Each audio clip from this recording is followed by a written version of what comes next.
बिस्मिल्लाहिर्रहमानिर्रहीम। नाज़रीन अस्सलाम वालेकुम। मैं हूं आपका मेज़बान साबिर शाकिर वफाकी दाखिल हुकूमत इस्लामाबाद से कुछ ताज़ा तरीन इत्तलाआत और हम अपने आपसे शेयर करते हैं। मैंने आपको अर्ज किया था कि यह हफ्ता बहुत इंपॉर्टेंट है और अभी 2 दिन बाकी हैं, जुमा और हफ्ता। इन 2 दिनों में भी बहुत सारी डेवलपमेंट्स होंगी, बहुत सारे मामलात नजर आएंगे होते हुए। तो अभी तक सिलसिला जारी है। आज जुमे का दिन भी मुकम्मल हुआ, अभी कुछ टाइम बाकी है, लेकिन आज सुप्रीम कोर्ट ऑफ पाकिस्तान से बहुत ही अच्छी खबरें आई पाकिस्तान के अवाम के लिए, पाकिस्तान तहरीक इंसाफ के लिए, जमहूरियत के लिए, कानून के लिए और दस्तूर के लिए और बुनियादी इंसानी हकूक के लिए बहुत ही अच्छी अच्छी खबरें आई। पाकिस्तान तहरीक इंसाफ के उम्मीदवार जिनके कागजात मुस्तरद कर दिए गए थे, रिटर्निंग अफसरों से बल्कि कहना चाहिए मुस्तरद करवा दिए गए थे, उन सब के कागजात मंजूर हो गए हैं। और अदालत थी आज जस्टिस मुनीब अख्तर साहब की और अदालत थी जस्टिस मंसूर अली शाह साहब की। उनके साथ दो ऑनरेबल जजेस मौजूद थे, वो भी इसकी तफसील बताता हूं। जस्टिस अतर मिनल्ला साहब थे, जस्टिस मंदोखेल थे और इन अदालतों से इंसाफ मिला पाकिस्तान तहरीक इंसाफ को, पाकिस्तान के अवाम को जमहूरियत, मुस्तहकम और बुनियादी इंसानी हकूक के तहफ़्फ़ुज़ की जमानत मिली, क्योंकि बहुत ही इंपॉर्टेंट डेवलपमेंट है ये। लेकिन कमरा अदालत नंबर 1 में आज एक अपील थी, इलेक्शन अपील थी, लेकिन वहां से उम्मीदवार को, पाकिस्तान तहरीक इंसाफ के उम्मीदवार को एक बार फिर मायूस लौटना पड़ा और उन्हें इजाजत न मिल सकी।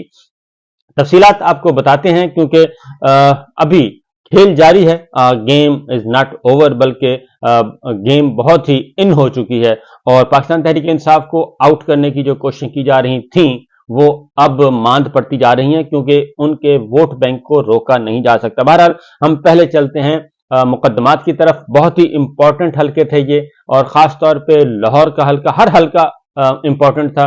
बहावल नगर से शौकत बसरा साहब पाकिस्तान तहरीक इंसाफ के थे, वो इलेक्शन लड़ रहे थे, उनको रोका जा रहा था। तो हारूनाबाद से उनके इलेक्शन के कागजात आज इलेक्शन के लिए कागजात मंजूर हो गए शौकत बसरा साहब, और ये मेरा ख्याल है कि ये टफ टाइम देंगे एजाजुल हक साहब को। एजाजुल हक साहब जो कि पाकिस्तान मुस्लिम लीग ज़िया की तरफ से थे, उनके लिए मुश्किलात पैदा हो गई हैं शौकत बसरा साहब के कामयाब होने के बाद, इलेक्शन लड़ने के लिए अहल होने के बाद। तो एक नंबर 1 तो ये शौकत बसरा, बहावल नगर, हारूनाबाद की तहसील, यहां से फोटाबाद और हारूनाबाद।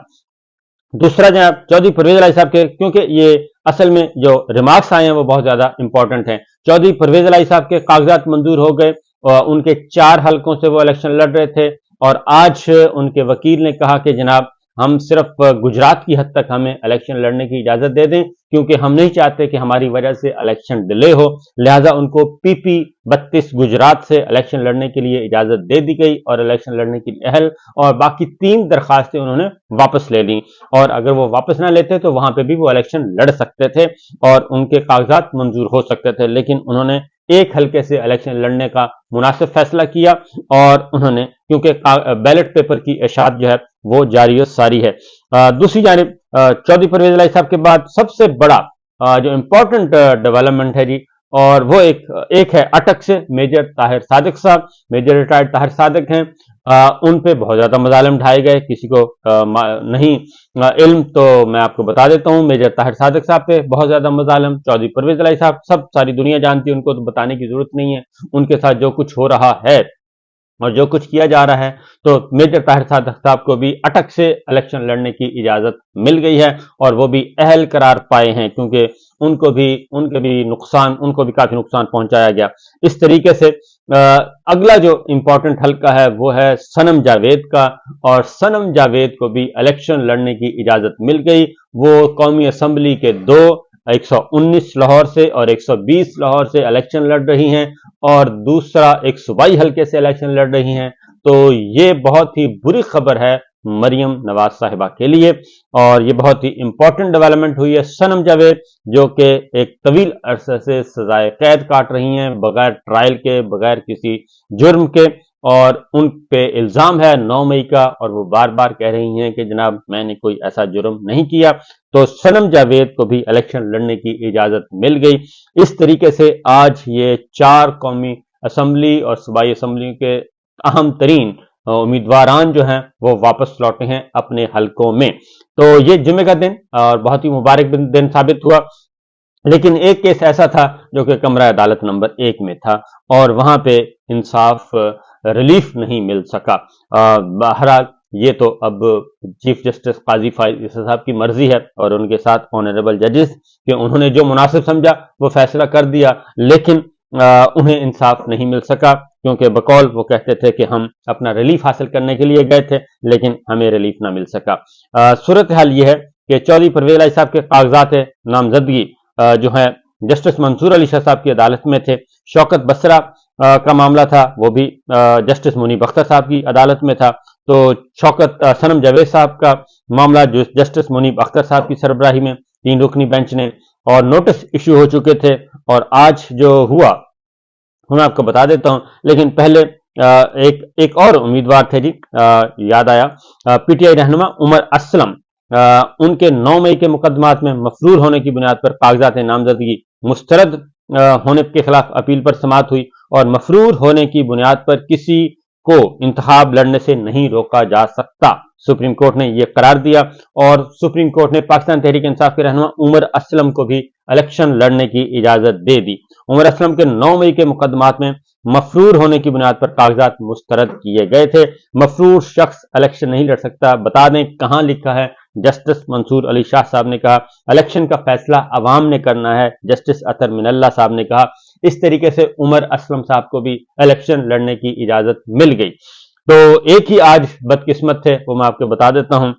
तो अगर उनका केस जो है अगर इस दोनों ऑनरेबल बेंचेस के सामने होता तो मेरा ख्याल है उनको रिलीफ मिल जाना था। चौधरी परवेज इलाही साहब के कागजात जब मुस्तरद हुए, उनके खिलाफ अपीलों की समाअत की 2-3 दफा हुई।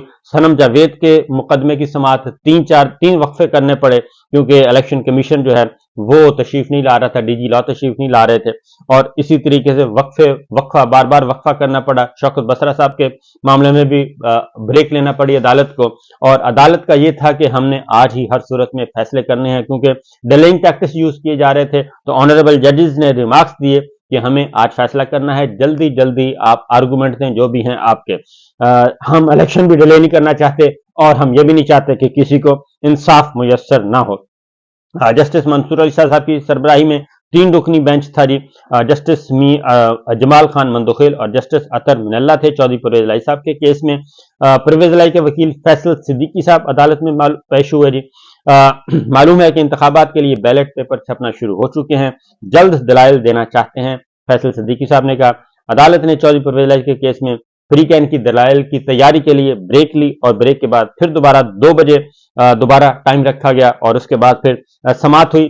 अगर आप आज ही तैयारी नहीं करेंगे तो हम परवेज इलाही को इंतखाब लड़ने की इजाजत दे देंगे, ये जस्टिस मंदोखेल ने कहा। हम इन्हें इजाजत देकर 1 माह के बाद केस मुकर्रर करेंगे, क्योंकि जो मुखालिफ वकील थे वो डिलेइंग टैक्टिक्स यूज कर रहे थे। उनका ख्याल था कि आज का दिन गुजार लें और इलेक्शन कमीशन आके कहेगा कि बैलेट पेपर शाया हो गए हैं, अब तो कोई नहीं बचता, जवाब नहीं बचता, इसलिए अब टाइम गुजर चुका है, इस बुनियाद पे आप इनको इजाजत ना दें। लेकिन फाजिल अदालत ने, ऑनरेबल जजेस ने कहा कि ये नहीं होगा और हम अगर आपने आर्गूमेंट्स ना दिए तो हम फिर भी फैसला दे देंगे और हम इजाजत दे देंगे। बगैर कानून किसी को बुनियादी हक से महरूम नहीं किया जा सकता, जस्टिस मंसूर अली शाह साहब ने कहा। इलेक्शन लड़ना बुनियादी हक है, जस्टिस अतर मिनल्ला साहब ने कहा। इलेक्शन कौन लड़ेगा कौन नहीं, फैसला अवाम ने करना है, इलेक्शन कमीशन ने नहीं। मुल्क की अवाम को फैसला करने दें, हमारे सामने आने वाली दरखास्त गुजार की अहमियत नहीं, जस्टिस अतर मिनल्ला साहब ने कहा। अवाम के हकूक मुतासर हो रहे हैं, जस्टिस अतर मिनल्ला। उन्होंने कहा कि एहतसाब अवाम ने करना है, इलेक्शन कमीशन ने नहीं करना। उमर असलम स्क्रूटनी के वक्त भी मौजूद नहीं थे, वकील मुखालिफ ने कहा। बैलेट पेपर्स का काम मुकम्मल हो चुका, वकील ने कहा। अदालती फैसले पर अमल करना इलेक्शन कमीशन की जिम्मेदारी है, जस्टिस अतर मिनल्ला साहब ने कहा। उमर असलम NA87 खुशाब से इलेक्शन में हिस्सा ले रहे हैं। इस तरीके से ये सब कुछ हो रहा है। शौकत बसरा साहब के कागजात आए, अदालत ने इलेक्शन कमीशन की तैयारी के लिए पहले वक्त दिया और उन्होंने कहा कि आप वक्त मुकम्मल करके इसी वक्त में आएं और आके अपने दलाइल दें। क्या कागजात पर किसी ने एतराज किया था? जस्टिस मुनीब अख्तर साहब ने कहा। रिटर्निंग अफसर ने खुद इस नुक्ते पर कागजात मुस्तरद किए। मुवक्किल ने रिटर्निंग अफसर को नया सिंगल अकाउंट देने का कहा, इसके बावजूद कागजात मुस्तरद हो गए। चौधरी परवेज इलाही साहब के केस में फैसल सिद्दीकी साहब ने कहा जी कि हमें अभी तक रिटर्निंग अफसर का मुकम्मल ऑर्डर भी नहीं मिला। कागजात नामजदगी पर यह एतराज आयद किया गया कि हर इंतखाबी हल्के पे इंतखाबी खर्च के लिए अलग अलग अकाउंट नहीं खोले गए। परवेज इलाही 5 हल्कों से इंतखाब लड़ रहे हैं। फैसल सिद्दीकी साहब ने बताया तो जस्टिस अतर मिनल्ला साहब ने कहा कि कानून में कहां लिखा है कि 5 इंतखाबी हल्कों के लिए 5 अलग अलग अकाउंट्स खोले जाएंगे, और अगर इंतखाबी हद से ज्यादा खर्चा हो तो इलेक्शन के इनेकाद के बाद अकाउंट को देखा जा सकता है, फैसल सिद्दीकी साहब ने कहा। और जस्टिस मंदोखेल ने कहा कि इन बातों को छोड़े, कानून की बात करें। एक एतराज पर आयद किया गया, एक एतराज यह आयद किया गया कि मैंने पंजाब में 10 मरले प्लॉट की मलकियत छुपाई है। तो जस्टिस अतर मिनल्ला साहब ने कहा कि हमने इलेक्शन एक्ट की इस अंदाज में तशरीह करनी है ताकि लोग अपने हक से महरूम न हो। जस्टिस जमाल खान मंदोखेल ने कहा कि जायदाद पूछने का मकसद ये होता है कि मालूम हो उम्मीदवार के जीतने से कबल कितने असासे थे और बाद में कितने हैं। आप प्लॉट की मलकियत से इनकार कर रहे हैं तो ठीक है। फैसल सिद्दीकी साहब ने कहा कि जी हैरत अंगेज तौर पर एक ही वक्त में परवेज इलाही, मोनस इलाही और कैसर इलाही की अनडिक्लेयर्ड जायदाद निकल आई, और आरओ ने हमें फैसला भी नहीं दिया कि कहीं चैलेंज ना कर लें। आप तो खुशकिस्मत हैं कि अचानक आपकी इजाफी जायदाद निकल आई। जस्टिस मंदोखेल ने कहा आप ये इजाफी जायदाद किसी फलाही इदारे को दे दें। जस्टिस मंदोखेल ने कहा मैं तो कहता हूं हुकूमत को इस जायदाद पर एतराज है तो खुद रख ले। जस्टिस अतर मिनल्ला साहब ने कहा कि परवेज इलाही पर जो एतराज लगाया गया इसका तो बाद में अजाला मुमकिन है, और अदालत अगर ये वजाहत कर दे तो आइंदा भी बेवकूफाना अहमकाना एतराज नहीं लगेंगे। फैसल सिद्दीकी साहब ने कहा तो जस्टिस जमाल खान मंदोखेल ने कहा वो कोई और तरीका निकाल लेंगे, यानी उन्होंने कागजात अगर मुस्तरद करने हैं तो कोई ना कोई जवाब पैदा कर लेंगे। और जस्टिस अतर मिनल्ला साहब ने यह कहा कि हैरत अंगेज है कि सिर्फ एक जमात के साथ इलेक्शन में ये सब कुछ हो रहा है, और इंतखाबात को इतना मुश्किल मत बनाएं। आरओ का काम रुकावटें खड़ी करना नहीं है, जस्टिस अतर मिनल्ला साहब ने यह कहा। और उसके बाद सुप्रीम कोर्ट ने जस्टिस चौधरी परवेज इलाही साहब को इलेक्शन लड़ने की इजाजत दे दी, और इस तरीके से उन्होंने कहा कि चौधरी परवेज इलाही का नाम बैलेट पेपर में शामिल करने का हुक्म, और पीपी 32 गुजरात से इस तरीके से वो इलेक्शन लड़ेंगे। जस्टिस मंदोखेल ने कहा कि नकल के लिए भी अकल होनी चाहिए, जल्दी जल्दी दलाइल दें, बैलेट पेपर की छपाई का काम तेजी से शुरू है। जस्टिस जमाल खान मंदोखेल ने कहा, अतर मिनल्ला साहब ने कहा कि लोगों के लिए आसानियां पैदा करें, कानून में कहां लिखा है कि हर हल्के के लिए अलग अलग अकाउंट्स खोले जाएंगे। ऐसा तासुर नहीं जाना चाहिए कि एक सियासी जमात के साथ सब कुछ हो रहा है। पटवारी का नाम बताएं जिसने ये सब कुछ किया, तो मुखालिफ उम्मीदवार ने बताया कि जी पटवारी का नाम कैसर था। यह भी हुआ, और इसके बाद फिर चौधरी परवेज इलाही साहब के कागजात इस तरीके से मंजूर कर लिए गए और उनके एतराजात मुस्तरद कर दिए गए जो वकील मुखालिफ के एतराजात थे। सनम जावेद के कागजात भी जस्टिस मुनीब अख्तर साहब की अदालत में थे, और उन्होंने भी 2 दफा वक्फा किया, और बिल आखिर सुप्रीम कोर्ट ने सनम जावेद खान को भी सुप्रीम इलेक्शन लड़ने की इजाजत दे दी, और अब वो भी इलेक्शन लड़ेंगे। शौकत बसरा साहब के कागजात भी इसी तरीके से आए। सनम जावेद 120, 119 और पीपी 150 से उम्मीदवार हैं, और ये सारे के सारे लाहौर के हल्के हैं। शौकत बसरा NA 160 से उम्मीदवार हैं, और वो भी हैं। और सनम जावेद पे जो एतराजात आयद किए गए थे वो मैं बता दूं कि वो ये बैंक अकाउंट का मामला जो है कि सनम जावेद के कागजात अलग बैंक अकाउंट ना खुलवाने पर मुस्तरद हुए। सनम जावेद ने अपने वालिद के साथ मुश्तरका अकाउंट कागजात से जाहिर किया था, और इतराज किया कि इलेक्शन के लिए अलग अकाउंट क्यों नहीं बनाया गया। सनम जावेद गुज़श्ता 9 माह से जेल में है। वकील ने कहा जेल में मौजूद खातून बैंक अकाउंट कैसे खुलवा सकती है, और इसी तरीके से यह भी हुआ। शौकत बसरा के मामले में भी ये बैंक अकाउंट वाला एतराज आयद किया था, वो भी जस्टिस मुनीब अख्तर साहब ने कहा कि मुकर्रर वक्त के आधे घंटे के बाद कागजात जमा कराने वालों को इलेक्शन से महरूम कैसे रखा जा सकता है। कानून के मुताबिक नया अकाउंट खुलवाया जाए तो सिंगल पहले से मौजूद मुश्तरका भी काबिल कबूल होगा, जस्टिस मुनीब अख्तर साहब ने कहा। बहरहाल जी ये है आज की कार्रवाई, और इस तरीके से पाकिस्तान तहरीक इंसाफ को एक रिलीफ मिला है, और पाकिस्तान के अवाम को, पाकिस्तान के वोटर्स को बहुत ज्यादा रिलीफ मिला है आज सुप्रीम कोर्ट ऑफ पाकिस्तान से। लेकिन बदकिस्मती से एक कमरा अदालत नंबर 1 से एक दरखास्त जो है इसी नौइयत की वो मुस्तरद हो गई। इजाजत दीजिए, अल्लाह हाफिज।